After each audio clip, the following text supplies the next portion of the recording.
নমস্কাৰ মোৰ নাম শ্ৰীমতী দিব্যাংশী চেতিয়া মই এটা কবিতা আবৃত্তি কৰিব লৈছো কবিতাৰ শিৰোনাম অকণমানি গান কবি ৰূপকোঁৱৰ জ্যোতিপ্ৰসাদ আগৰৱালা মা মই আজি সোণ বৰণৰ সপোন দেখিলো তোৰ আঙঠি ৰঙা বাখৰ পাখি পিন্ধি উৰা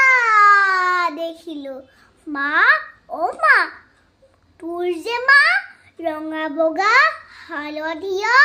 কেশৰীয়া ৰিহাখন আছিল তাৰ নিচিনা চৰাই এটাই মোৰ কাষলৈ আহিল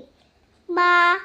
মই তোক বুলিলে সি কুটুক কুটুক কৰে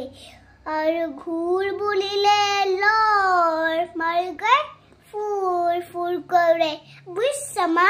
তাৰ চকু দুটা ঠিক তোৰ আঙঠিৰ বাখৰ আৰু গোটেই গাতে অঁকা বকা সোণ ৰূপৰ আখৰ ধন্যবাদ